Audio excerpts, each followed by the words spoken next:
গ্রামের নাম শেওড়াগাছি। বন জঙ্গলে ঘেরা এই গ্রামটি অপরূপ সুন্দর ও শান্ত।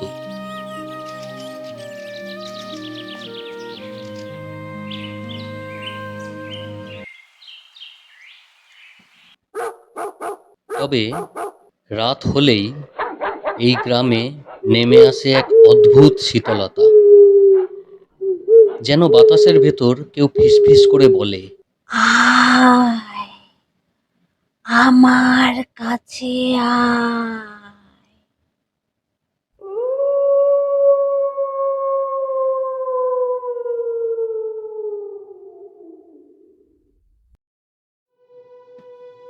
এই গ্রামেই বাস করেন আদিশঙ্কর নামে এক তন্ত্র সাধক। বয়স 70-এর কোটায় হলেও দেখে তা মনে হয় না। গায়ের রং তামাটে, চোখে এক অদ্ভুত জ্যোতি। গ্রামের মানুষ তাকে ভয়ও করে, আবার ভক্তিও করে। কারণ তিনি শুধু তন্ত্র সাধক নন, তিনি গ্রামের একজন রক্ষাকর্তা। বহুবার গ্রামকে তিনি অজানা বিপদের হাত থেকে রক্ষা করেছেন তার সাধনার বলে। গ্রামে হঠাৎই অদ্ভুত মৃত্যু শুরু হলো। প্রথমে পঞ্চায়েতের এক খাস পেয়াদার আশ্চর্য মৃত্যু ঘটে। তার দেহ ক্ষতবিক্ষত অবস্থায় পড়ে থাকতে দেখা যায় শ্মশানের পাশের জঙ্গলে। তারপর একে একে দুজন কৃষকও মারা গেলেন একইভাবে।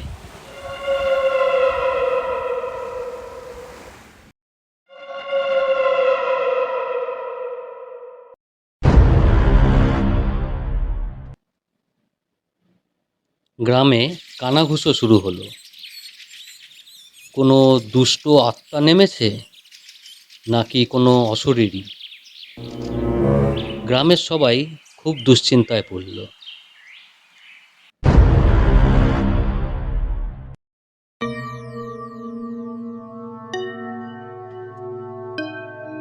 একদিন পঞ্চায়েত প্রধান গ্রামের কিছু গণ্যমান্য ব্যক্তিদের নিয়ে আদিশঙ্করের শরণাপন্ন হলো।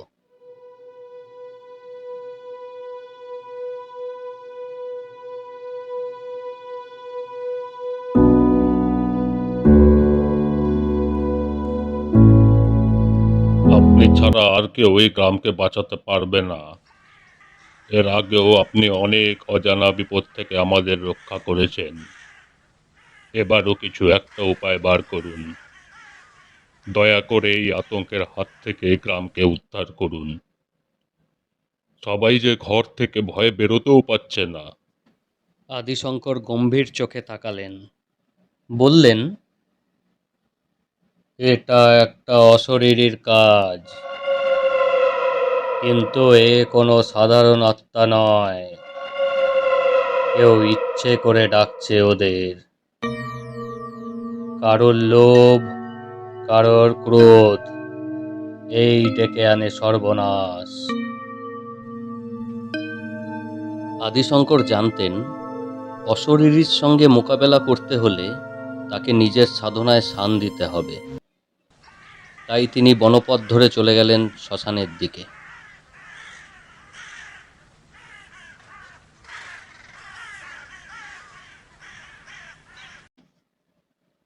আমাবস্যার রাত, চারিদিক কালো অন্ধকার।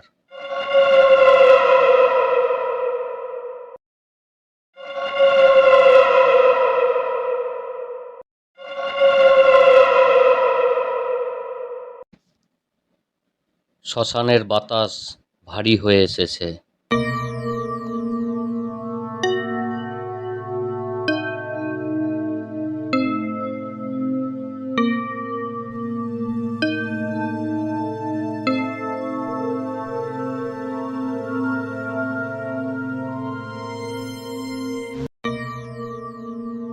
আদিশঙ্কর একবার শ্মশানের চারিদিক ভালোভাবে জরিপ করে নিলেন।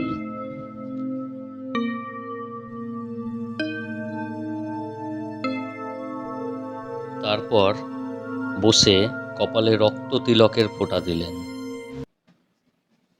মন্ত্রপাঠ শুরু করলেন আদিশঙ্কর।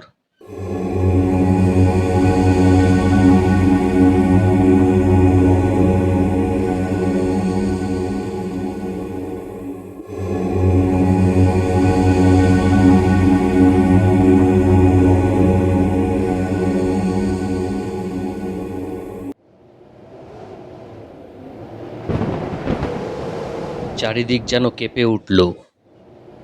হঠাৎ ঝড় উঠল, বজ্রপাত শুরু হলো। শ্মশান থেকে যেন অদ্ভুত এক হাসির শব্দ ভেসে এলো।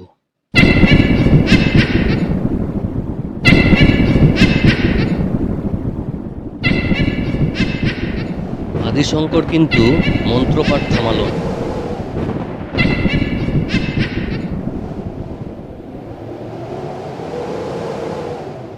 ধীরে ধীরে ঝড় থেমে গেল, পরিবেশ আবার শান্ত হলো।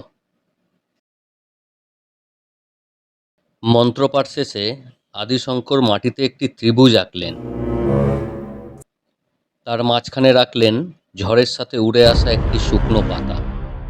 তারপর প্রার্থনা করলেন, মা, শক্তি দাও, মানুষের প্রাণ বাঁচাতে হবে। যেই দুষ্ট শক্তি গ্রামে ঢুকেছে তার মূল যেন উপড়ে ফেলতে পারি।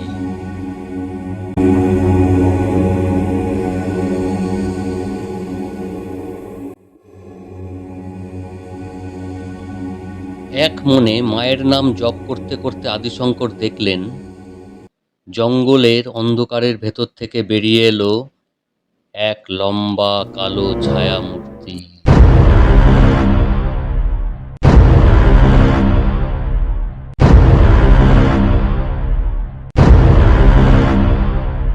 মানুষের নয় সেই মূর্তি, পিশাচের। আর চোখ দুটো জ্বলছে, যেন আগুন ঠিকরে বেরোচ্ছে। কে তুই? আদিশঙ্করের কণ্ঠ বজ্রের মতো কঠিন।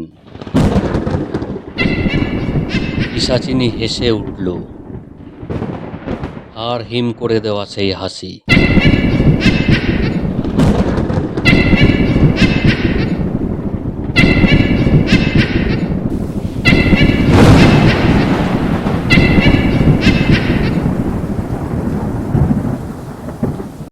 আমায় তুমি চেনো না আদিশঙ্কর?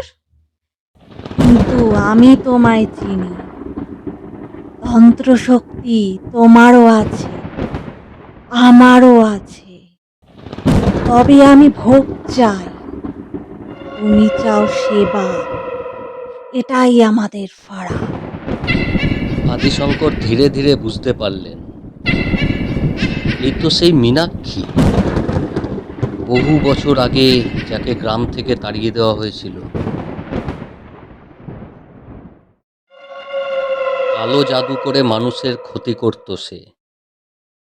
তাহলে মীনাক্ষীর মৃত্যুর পর তার কালো শক্তি আরো দ্বিগুণ বেড়ে গেছে।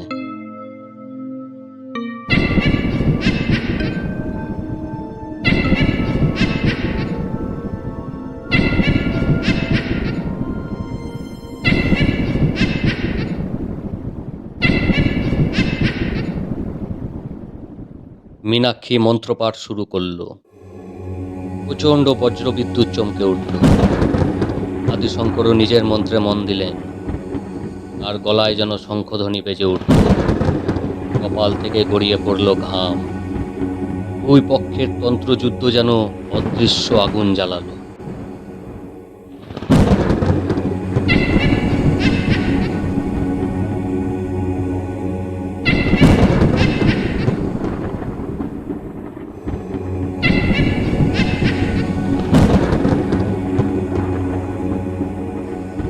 মীনাক্ষীর আহ্বানে এক বিশাল দৈত্যাকার পিশাচের আবির্ভাব হলো।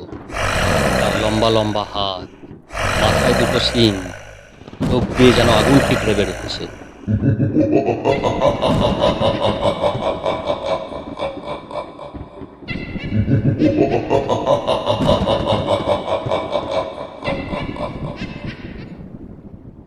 আদিশঙ্কর মাটিতে একটি ত্রিশূল আঁকলেন।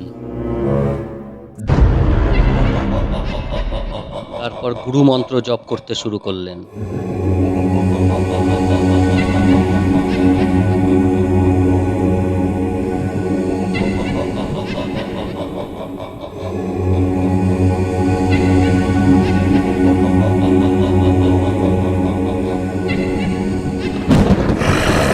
পিশাচ মূর্তি প্রচণ্ড গর্জন করে ছুটে এলো আদিশঙ্করের দিকে, কিন্তু ত্রিশূল আঁকা রেখার সামনে আসতেই আদিশঙ্করের মন্ত্র বলে ভস্ম হয়ে হাওয়ায় মিলিয়ে গেল।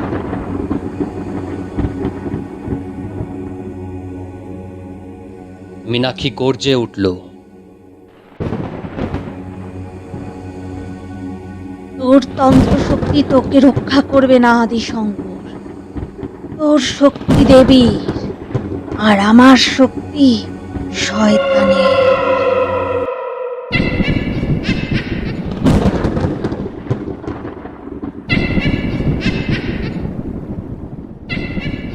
আদিশঙ্কর আবার মন্ত্রপাঠ শুরু করলেন।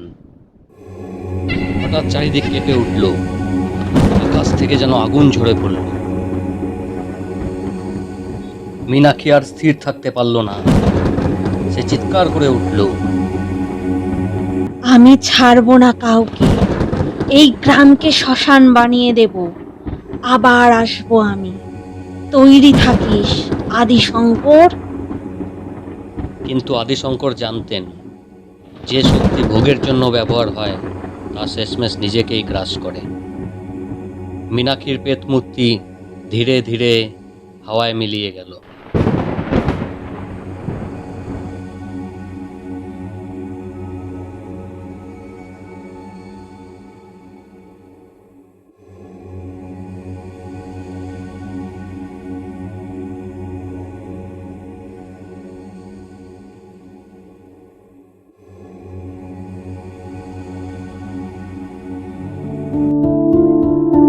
রাতের অন্ধকার কেটে গিয়ে সূর্যের হালকা আভা দেখা গেল। আদিশঙ্কর শ্মশান থেকে গ্রামের পথে ফিরে গেলেন, মুখে তার শান্তির ছাপ।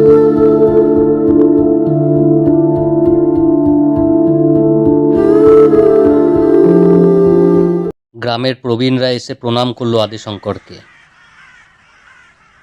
আপনি বাঁচালেন আমাদের। আদিশঙ্কর হেসে শুধু বললেন, শক্তি ভোগের জন্য নয়, যার মন লোভে ভরে যায় সে নিজেই নিজের শত্রু হয়ে ওঠে।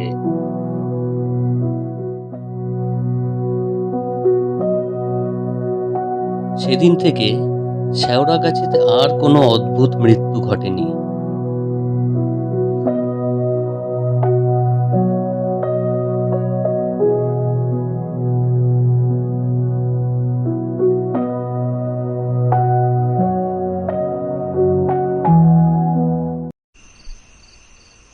কিন্তু গ্রামের লোকেরা আজও বলে, অমাবস্যার রাতে শ্মশান পথে গেলে একটা ফিসফিসানির আওয়াজ পাওয়া যায়।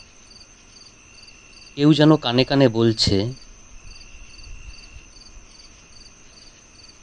আয় আমার কাছে আয়।